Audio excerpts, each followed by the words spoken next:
al-musannif rahimahullahu ta'ala wa nafa'ana bihi wa bi'ulumihi wa amadana bi asrarihi amin ya rabbal alamin. Fa'ammal khilafiyatu, adapun beberapa ilmu khilaf, ilmu perbedaan pendapat, al-mahdhatu yang murni, wa mujadalatul kalami, dan perdebatan kalam, ilmu kalam, wa ma'rifatut tafari'i, dan mengetahui beberapa cabang-cabang al-gharibati yang aneh, yang model-model.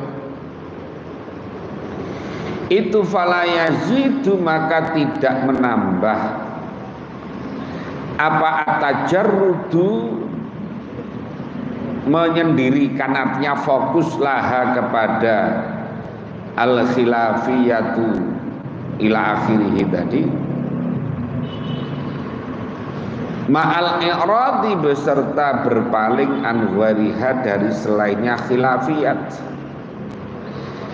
Menambah, tidak menambah illa qaswatan, kecuali hanya menambah keras fil qalbi, di dalam hati. Orang kalau hanya fokus pada ilmu tentang perbedaan pendapat atau ilmu tentang bagaimana teknik berdebat, hanya itu fokusnya, pokoknya kalau debat menang, maka ini tidak memberikan arti apa-apa.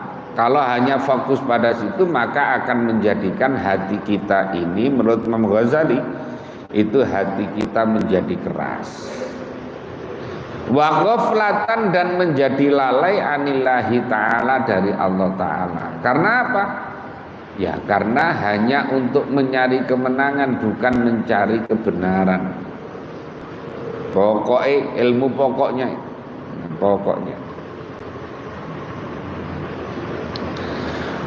Watamadian, dan berani atau masuk fid dhalali, di dalam kesesatan, delurung fid dhalali, di dalam kesesatan.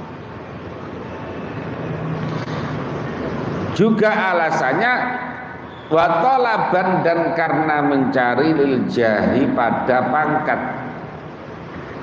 Artinya orang itu ya nyari pujian, nyari posisi dan sebagainya. Ilaman, kecuali orang tadarakahu, yang menyusulihu kepada man, siapa Allah Ta'ala birahmatihi, dengan rahmatnya Allah. Au mazzaja, atau menyampuri siapa man bihi, dengan ilmu tadi itu, madzkurun minal khilafiyatil mahdhu ila akhirih, ghairahu, dengan selainnya, atau nyampuri bihi, dengan ilmu ghairahu, pada selain ilmu. Artinya tidak hanya fokus pada satu ilmu, nyatanya minal ulumi, dari beberapa ilmu ad-diniyati, yang bersifat agama. Wala burhana, dan tidak ada dalil itu maujud ala hadza, atas ini au mazzaja bihi ghairahu minal ulumid diniyah, tajribati, seperti uji coba atau nyoba, wal musyahadati, dan melihat. Fangzur, maka lihatlah siapa kamu, wa'tabir, dan ambillah pelajaran kamu, wastabshir, dan hendaklah mengetahui siapa kamu, litusyahida, supaya melihat siapa engkau, tahqiqa dzalika, pada menyatakan demikian ilmu tadi, fil ibadi, di dalam beberapa hamba, wal biladi, dan beberapa negara. Wallahu adapun Allah itu al-musta'anu, zat yang dimintai pertolongan.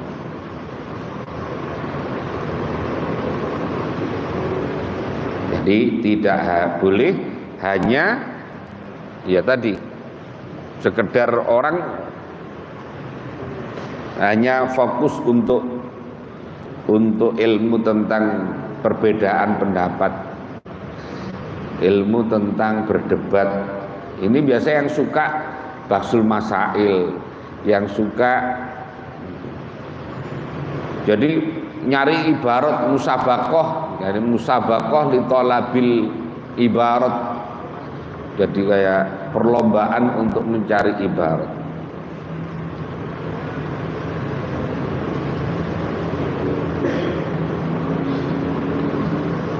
Waqat ru'iyah,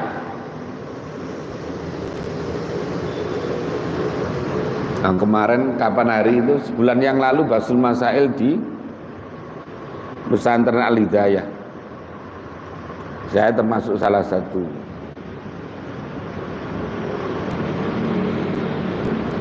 Apa dewan penjerumus? Dewan perumus.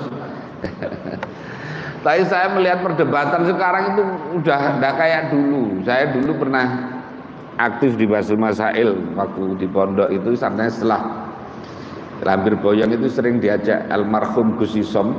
Gus Isom itu cucunya Mbah Hasim yang mengumpulkan kitab Irsyadus Syari.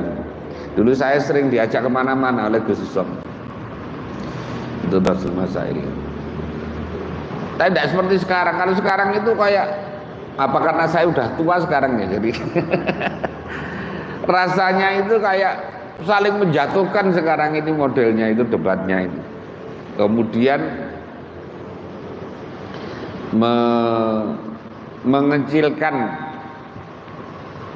lawan, bahkan ada salah satu tim perumus juga kemudian direndahkan karena perbedaan perspektif. Wah, saya jadinya ini kapok, saya ini udah tua, saya ini udah nggak pantas debat-debat begitu ikut. Sebagian begini aja. Jadi ya tadi ada yang ngotot, waduh, yang pegang mic itu enggak mau ngalah, ngomong sengomong-ngomongnya.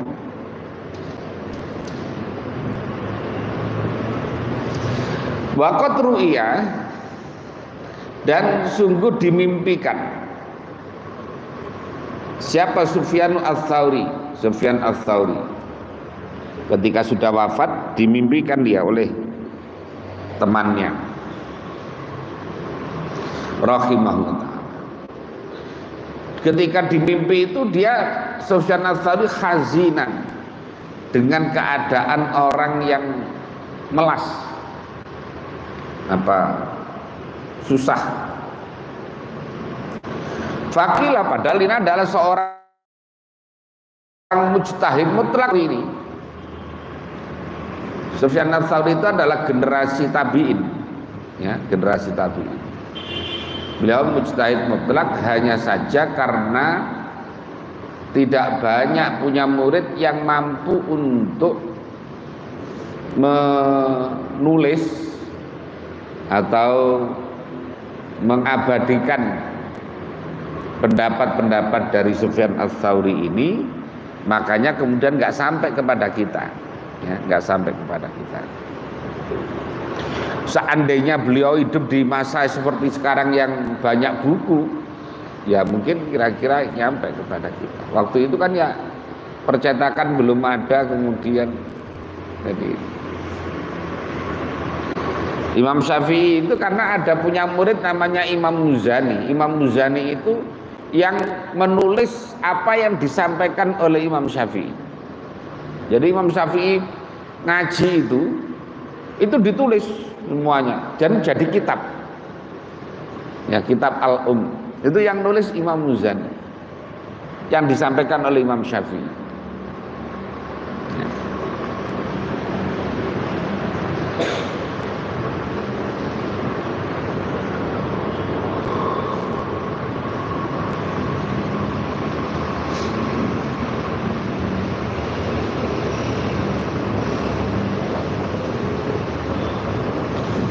Fakilah maka ditanyakan lahu kepada Sufyan Ats-Tsauri, ma adapun apa itu laka bagi, bagaimana keadaanmu? Nah gitu. Faqala maka menjawab siapa Sufyan Ats-Tsauri,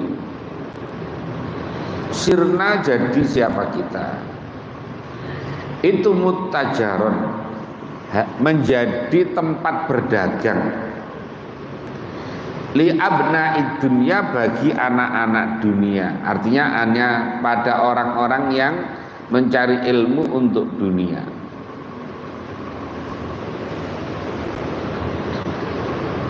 Yalzamuna menetapi kepada kita siapa akhadun, salah satu dari abna'ud dunya, hatta idza ta'allama, sehingga ketika sudah ngaji siapa akhad, ju'ila maka dijadikan siapa akhad, dijadikan qadiyan, menjadi hakim, au amilan atau menjadi pekerja, au qahromanan atau menjadi juru layan, juru ladin pada kerajaan. Jadi dia menyesal karena murid-muridnya itu yang ngaji kepada beliau itu hanya tujuannya untuk itu, dijadikan hakim, dijadikan karyawan, dijadikan. Kalau sekarang kan malah prestasi itu ya. Kalau ada pesantren umpamanya muridnya jadi hakim di sana, kemudian jadi apa namanya pengusaha, jadi itu malah prestasi kalau sekarang kan ya, mestinya begitu. Kalau dulu itu dianggap sesuatu yang menyusahkan. Karena apa? Karena murid-muridnya itu yang dicari hanya urusan duniawi saja. Nah gitu. Makanya itu yang menjadikan Sufyan Ats-Tsauri ketika dimimpikan oleh temannya itu dalam keadaan susah. Makanya akhirnya ilmunya tidak nyampe kepada kita, terputus karena yang murid-muridnya hanya itu. Sibuk dengan urusan duniawi, tidak ada yang meneruskan tradisi keilmuan beliau. Padahal beliau adalah seorang mujtahid mutlak. Orangnya juga sufi. Sufyan Ats-Tsauri itu gurunya Fudail bin Iyad. Fudail bin Iyad gurunya Ibrahim bin Adham. Ibrahim bin Adham gurunya Syaqiq al-Balkhi. Syaqiq al-Balkhi gurunya Hatim al-Asham. Ini wali-wali semua, ini murid-muridnya, guru murid ini wali-wali semua. Nah, tapi untuk tradisi keilmuannya tidak nyampe. Karena tidak nyampe kemudian ya terputus. Maka yang sampai kepada kita itu hanya nukilan-nukilan saja, tapi tidak ada pandangan yang utuh tentang mazhab Sufyan Ats-Tsauri, baik secara qaulan au manhajan, baik yang pendapat mazhab qaulinya, mazhab pendapat, atau yang metodologisnya. Jadi tidak sampai. Makanya kemudian cutel. Nah, yang terkenal itu yang sampai kepada murid-muridnya itu adalah yang 4 itu. Makanya kalau dalam anggaran dasar Nahdlatul Ulama itu ya mengikuti salah satu dari 4. Jadi sebetulnya boleh saja kita bermadzhab Hanafi, bermadzhab Maliki, bermadzhab Hambali, itu boleh saja, dan itu masih dianggap sebagai warga NU. Hanya karena Islam yang masuk ke Indonesia dahulu itu adalah yang bermadzhab Syafi'i, maka mayoritas di Indonesia ini bermadzhab Syafi'i. Jadi menurut sejarawan termasuk yang dicatat oleh Buya Hamka, Islam masuk ke Indonesia itu berakidah Ahlus Sunnah wal Jamaah, mengikuti Syekh Abil Hasan Al-Asy'ari. Di bidang fikihnya mengikuti Muhammad bin Idris Asy-Syafi'i. Nah, jadi makanya kemudian yang paling banyak di Indonesia ya bermadzhab Syafi'i. Sehingga kalau berpendapat kok selain madzhab Syafi'i itu ya rasanya kalau di basul-basul masa itu tidak diterima. Nah, harus madzhab Syafi'i. Nah.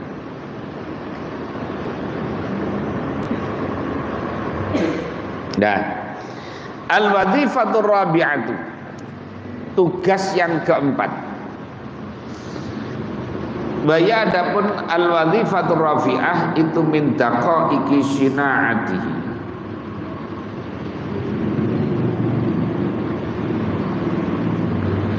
Sina'ati ta'limi, dari lembut-lembutnya pekerjaan mengajar. Itu ayyazjar, sekiranya mencegah siapa muallim atau alim al-muta'allima pada pelajar, muallim pada mencegah, muallim pada muta'allim, mencegah ansu'il akhlaki, dari jeleknya akhlak. Jadi guru harus bisa mencegah terjadinya akhlak yang jelek dari muridnya. Cara mencegahnya bitariqi ta'widhi, dengan cara nyindir atau bahasanya bahasa metafor, bahasa kiasan-kiasan. Jadi tidak langsung kamu itu salah, tidak begitu. Jadi bahasanya itu pakai bahasa kiasan, bahasa gambaran-gambaran.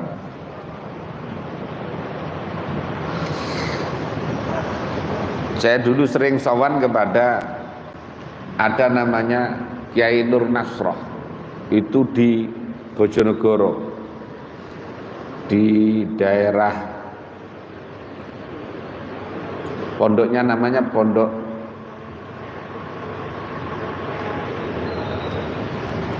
apa lupa saya. Ini di tengah gunung di atas.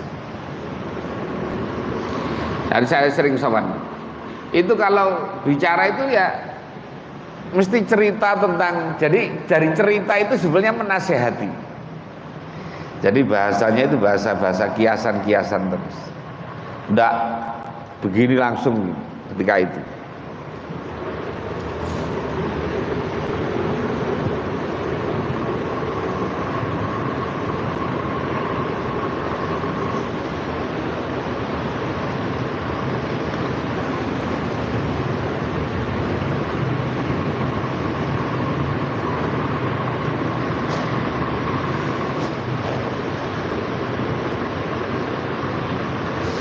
Bitori kita ma'am, karena selagi mungkin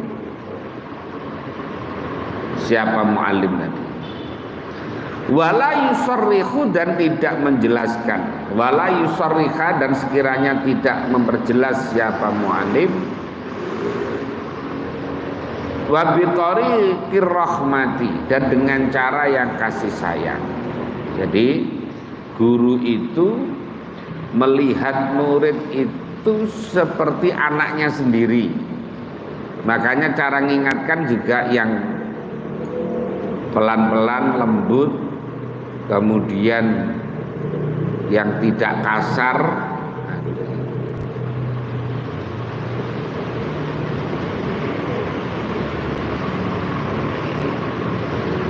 La bi tariqit taubihi, bukan dengan cara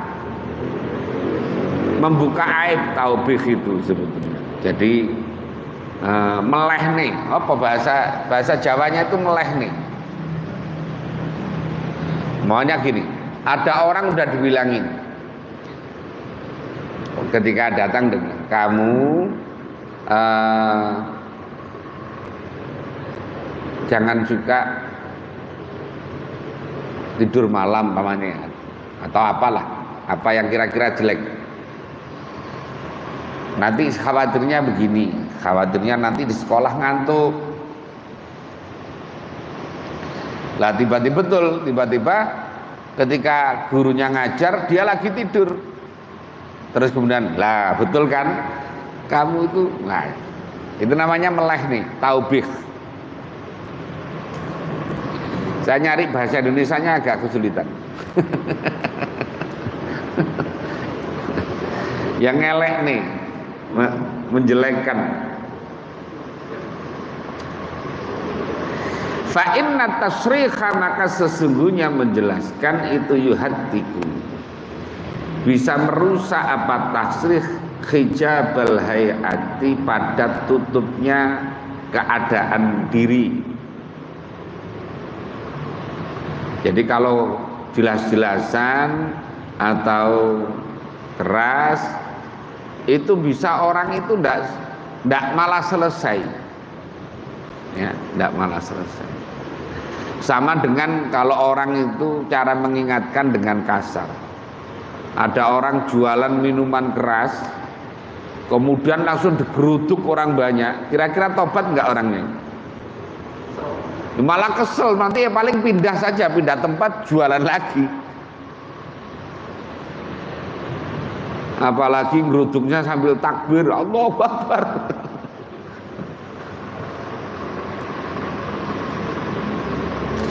Wadzurisu, dan menyebabkan, mendatangkan apa? Tasrih al-jur'ata, pada apa? Nekat, berani, alal hujumi, untuk menerjang bil khilafi, dengan berbeda. Malah nekat ini biasanya kalau dibikin keras, ya, wa yuhayyiju, dan bisa mengubah, menggerakkan, mengubah-ubah itu apa? Tasrih al khirsa, pada keinginan alal israri, untuk menetapi. Malah dia nekat, udah begini aja, nah gitu.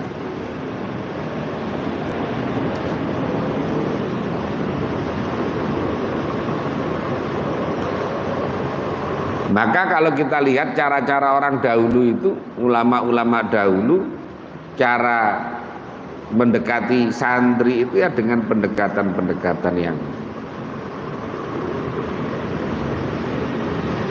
apa namanya, persuasif, pendekatan-pendekatan yang dengan hati dan sebagainya. Jadi tidak kasar.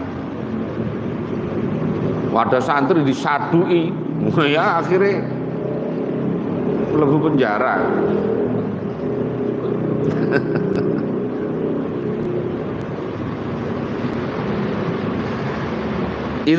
Qala, karena dawuh siapa Nabi sallallahu alaihi wasallam. Nah, sedangkan Nabi itu mursyidu kulli muallimin, yaitu mursyidnya. Apa mursyid itu? Penunjuk setiap guru, atau gurunya setiap guru. Beliau mengatakan laumuni an-nasu, jika dicegah siapa an-nasu, manusia, an-fatil ba'ri, dari memotong-motong kotoran kering, apa namanya, kotoran unta yang kering, lafatuhu, maka justru kalau dicegah itu malah melakukannya, malah melakukan.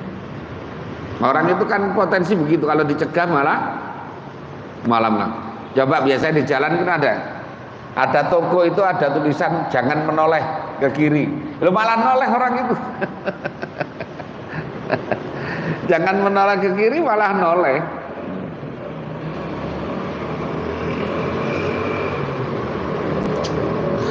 Waqalu, dan berkata siapa nas, manuhina, tidaklah dilarang siapa kita, anhu, dari fathu, illa wafi, kecuali itu fi, di dalam fathu ba'ri syai'un, adaban sesuatu. Jadi orang kalau langsung modelnya langsung dilarang gitu, malah ngelawan, malah menentang. Makanya dengan pendekatan-pendekatan yang persuasif. Wa yunabbihuka, dan mengingatkan kepadamu ala hadza, atas demikian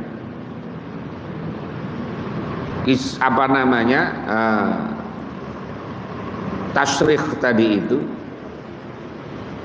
Apa kisatu Adam, kisahnya Nabi Adam, wa Hawa, dan Ibu Hawa alaihi wassalam.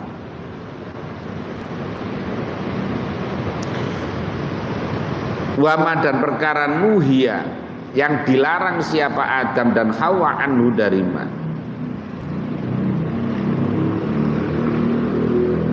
Fama dzakartu, maka tidak menyebutkan siapa al-qissata pada kisahnya Nabi Adam dan Ibu Hawa ma'aka beserta engkau, padamu maksudnya.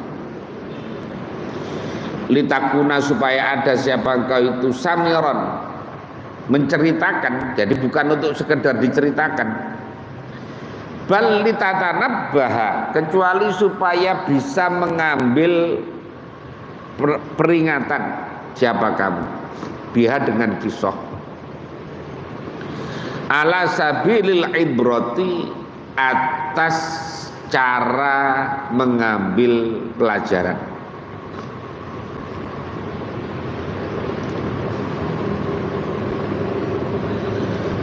Kemudian wali anna ta'ridha, dan karena sesungguhnya ta'rid, apa namanya, bahasa kiasan tadi itu,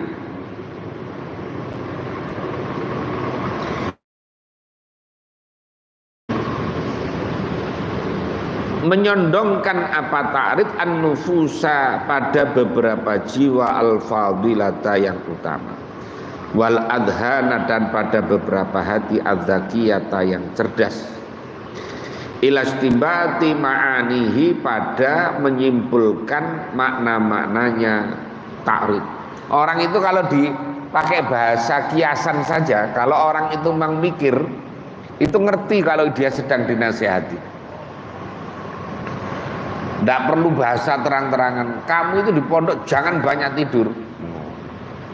Diceritakan saja, Pak, kalau ada dulu ada orang di pondok sukanya tidur, kemudian pulang nggak jadi pinter. Nah, gitu. Atau apa? Orang kalau yang pintar akhirnya ngambil pelajaran. Mestinya begitu, tapi nah sekarang itu agak berbeda kondisinya. Kalau model sindiran malah nggak mempan sekarang ini, juga repot urusannya ini.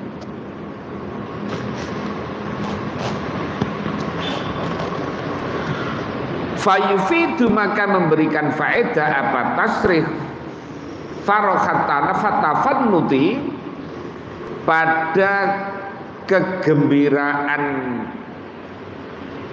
jadi gembira karena pinter. Jadi orang yang pinter karena dia merasa tidak langsung ditunjuk hidung, walaupun dia merasa bahwa itu adalah merupakan nasihat. Kalau sekarang itu kan kayak pimpinan-pimpinan politik itu kan cara mengingatkan biasanya tidak langsung bahasa verbal.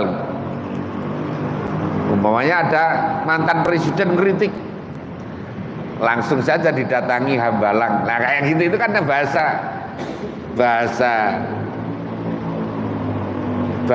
metafor. Didatangi aja tiba-tiba proyek-proyek PLN yang mangkrak-mangkrak umpamanya. Itu sudah langsung lagi bahasanya.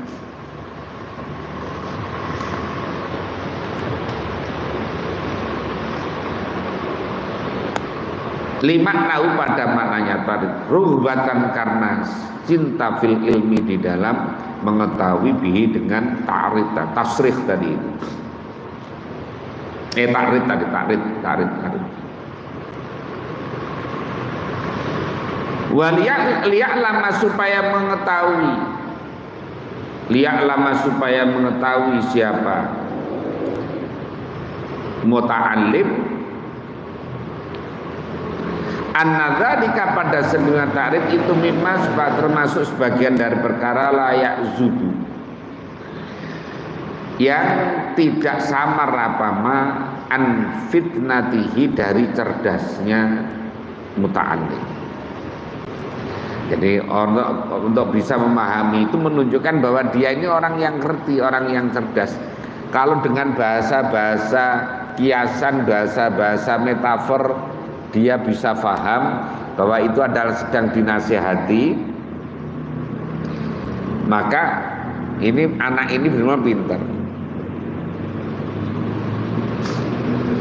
Al-wadhifatul khamisatu, tugas yang kelima itu annal mutakaffila, sesungguhnya orang yang menanggung biba'dil ulumi pada sebagian ilmu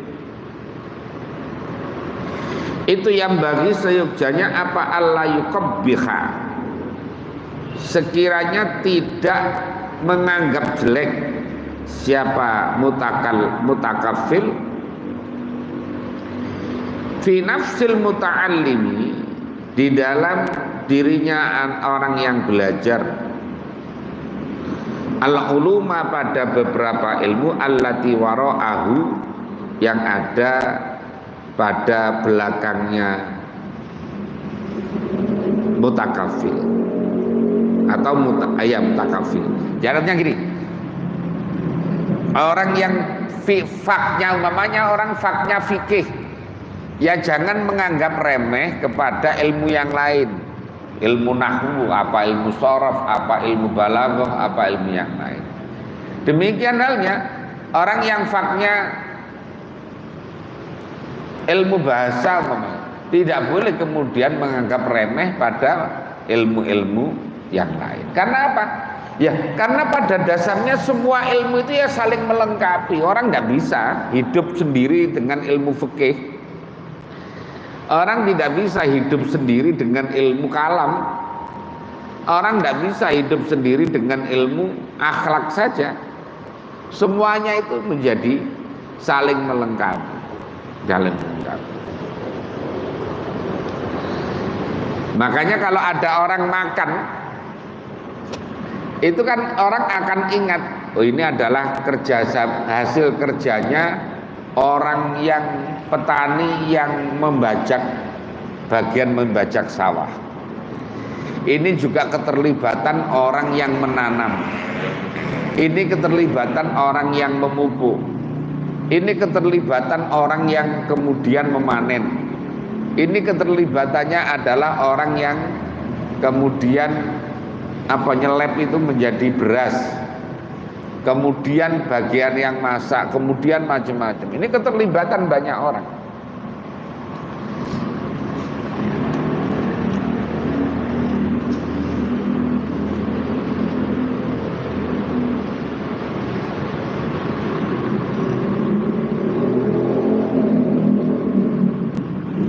Kamu alimil lughati, seperti guru bahasa. Adatuhu, karena adapun adatnya muallimil lughat itu takbihu ilmil fiqhi, menganggap jelek ilmu fikih. Kayak guru bahasa Inggris umpamanya, menganggap ya paling bahasa Inggris itu paling penting, yang lain itu nggak penting. Ya, kan biasanya begitu. Ini ilmu, ini bahasa internasional. Kalau Anda nanti ke luar negeri yang dipakai itu bukan bahasa Indonesia, bukan yang lain. Nah, kayak gitu.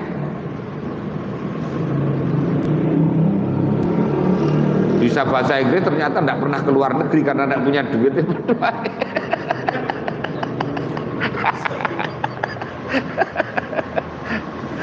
Terus apa gunanya?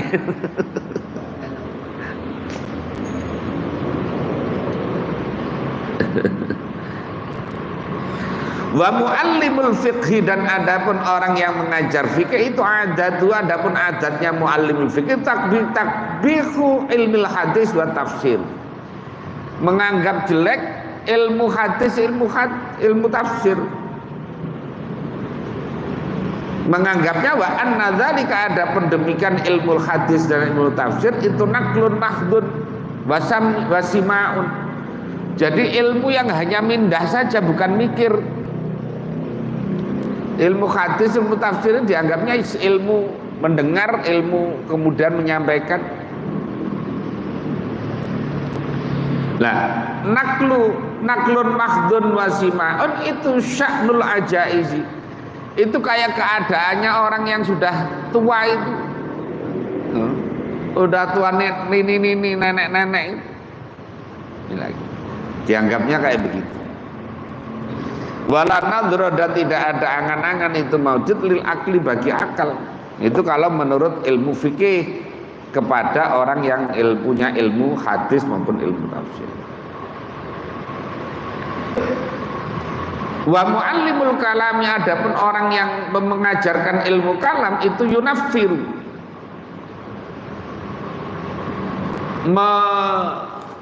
menjadikan orang lari.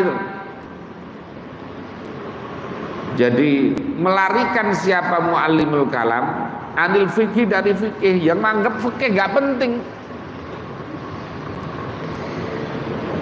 Wa yaqulu, dan berkata siapa muallimul kalam, zalika adapun fikih itu furu'un, itu ilmu cabang, itu ilmu. Katanya.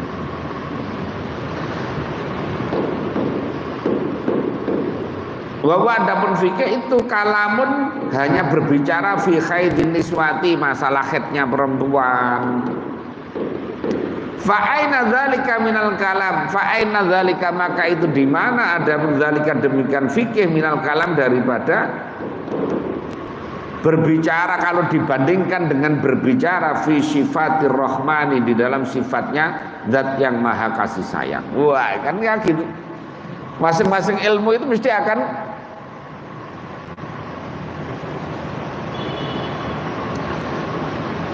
makanya ilmu nahwu juga begitu. Wan nahwu aula awalan ayyulama idil kalamu dunahu layufhama. Kan gitu dalam Imriti itu ya. Nahwu itu adalah ilmu yang aula awalan ayyulama. Itu yang paling pertama yang harus dipelajari. Mengapa? Idil kalamu dunahu layufhama. Karena kalau ada orang ngomong nggak pakai nahwu itu nggak bisa difahami.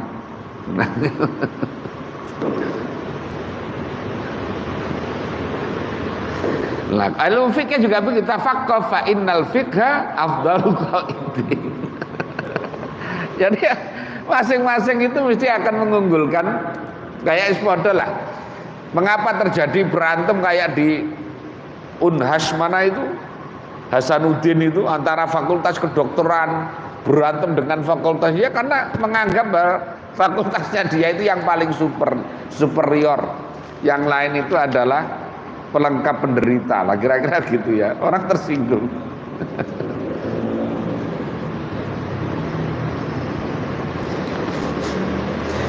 Fahadi, maka adapun takbih itu akhlak,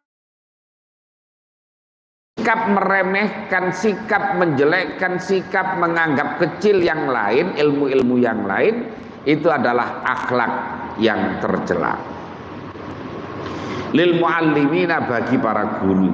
Maka tidak boleh guru kayak tadi, guru bahasa Arab menganggap bahasa Arab ini yang paling penting, lain-lain tidak penting, karena ini adalah bahasanya Al-Quran. Kan ya.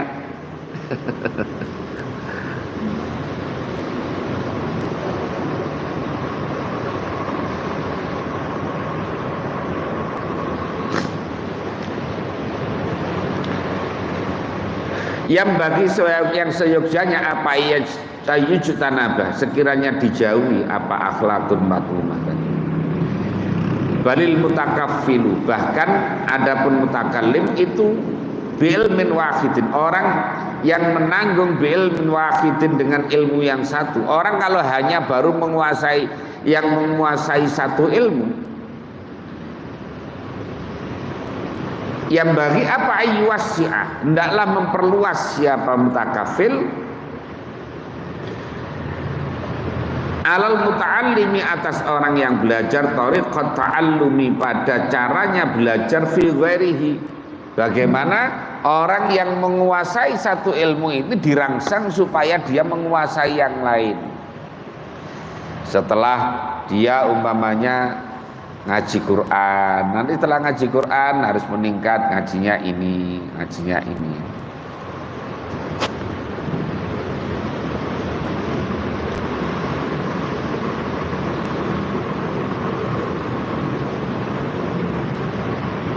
Wa in kana, jika ada siapa mutakafil itu mutakaffilan, orang yang menanggung bi'ulumin, dengan beberapa ilmu. Kalau dia punya ilmu banyak, fayam bagi, maka seyukjanya apa ayura'ya, sekiranya menjaga siapa mutakafil at-tadrija, pada bertahap, ya, pada bertahap, fitaraqqiyatil muta'allimi, di dalam menaikkan pelajar tadi, min rutbatin ila rutbatin, pada satu tingkat ke tingkat yang lain. Jadi harus ada step by step, tidak bisa kemudian langsung diberikan semuanya, itu tidak mungkin. Karena kayak mengapa Al-Quran itu turunnya kok step by step. Quran itu pertama dari Lauh Mahfud ke Sama'id Dunya itu utuh, daf'atan wahidatan. Kemudian dari Sama'id Dunya ke manusia, ke bumi, itu adalah bitadrij. Mengapa? Supaya mudah untuk dihafal, supaya lebih terkena di dalam jiwa. Kalau langsung banyak, ya angel, ya, sulit. Apalagi ketika itu sahabat-sahabat itu yang bisa nulis saja sedikit, ya. Alat-alat tulisnya juga tidak ada. Oh, kalau langsung banyak kan bingung.